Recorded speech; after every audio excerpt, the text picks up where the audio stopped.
मध्य प्रदेश में कृषि तकनीकी प्रबंधन अभिकरण योजना के तहत काम करने वाले करीब 27,000 किसान मित्र और दीदी अपनी बहाली की मांग को लेकर आंदोलन की तैयारी में हैं। इसी क्रम में पन्ना में आज दर्जनों किसान मित्र दीदी मजदूर संघ के तत्वाधान में मुख्यमंत्री के नाम कलेक्टर को आवेदन सौंपा और चेतावनी दी है कि यदि 15 दिनों के भीतर उनकी सेवाओं को बहाल नहीं किया गया तो वे पूरे प्रदेश में आंदोलन करेंगे।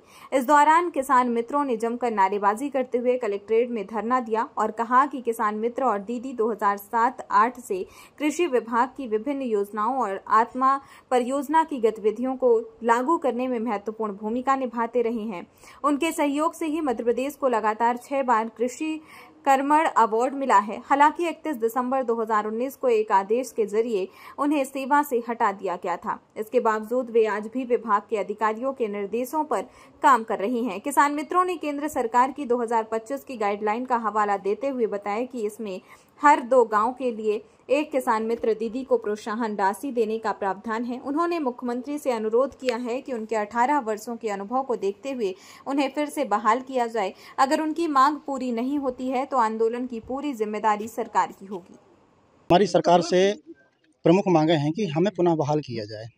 जैसा कि हम लोग 2007-8 में हम लोगों को कृषक मित्र के रूप में नियुक्त किया गया था भारत सरकार की तरफ से, और हम लोगों ने रेगुलर 2018-19 तक काम किया है। उस समय कमलनाथ जी की सरकार बनती है 15 महीने के लिए, तो हमें बीजेपी का एजेंट बोलकर और हम लोगों को अपने पद से निष्कासित कर दिया गया था। इसके बाद 15 महीने के बाद फिर से बीजेपी की सरकार बनती है। हम सरकार से पुनः मांग करते हैं कि श्रीमान जी, जिस प्रकार से हम लोगों ने काम किया है, हमारी मेहनत को आपने देखा है और हमारी मेहनत का परिणाम पूरे मध्य प्रदेश को दिखाई दिया है, जो कि लगातार 6 वर्षों तक कृषि कर्मठ अवार्ड जो हमारे MP को मिला है।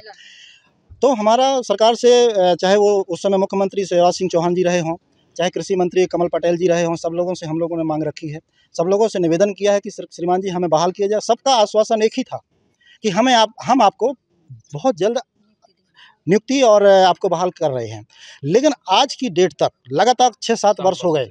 7 वर्षों के अंतराल में हमारी सरकार ने सिर्फ हमें गुमराह किया है।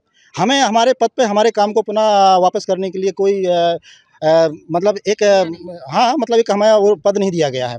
तो आज हम अपने कलेक्टर महोदय जी के माध्यम से श्रीमान मुख्यमंत्री जी को एक ज्ञापन के माध्यम से अवगत कराना चाहते हैं कि हमें हमारी मांगें पूरी करें, हमें पुनः अपने काम पर वापस लाएं।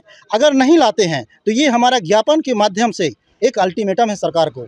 अगर हम सरकार बनाना जानते हैं तो सरकार को गिराना भी जानते हैं। हम लोगों ने अपनी पूरी उम्र, आज हमारे जितने भी साथी हैं, कोई ऐसा नहीं, सब उम्र दराज हैं। कोई 50 का हो गया, कोई 55 का हो गया। आप सोचिए 15 वर्षों से 18 वर्षों से जो लगातार सेवाएं दे रहा है, आज उसकी उम्र क्या हो गई, आने वाले टाइम में उसका भविष्य क्या होगा। इसलिए श्रीमान जी और मीडिया के माध्यम से और श्रीमान कलेक्टर जी महोदय जी के माध्यम से हम सरकार से पुनः निवेदन कर रहे हैं कि हमें कुछ ऐसा करना ना पड़े जिससे कि सरकार को किसी प्रकार की हानि पहुंचे। हम सरकार से पुनः बार-बार निवेदन कर रहे हैं, करबद्ध निवेदन कर रहे हैं कि हमें पुनः अपने काम पर यथावत रखा जाए और हमारी मांगों को पूरी किया जाए। आपका नाम और मेरा नाम बालचंद्र साहू है, ब्लॉक अध्यक्ष साईनगर, जिला पन्ना, MP।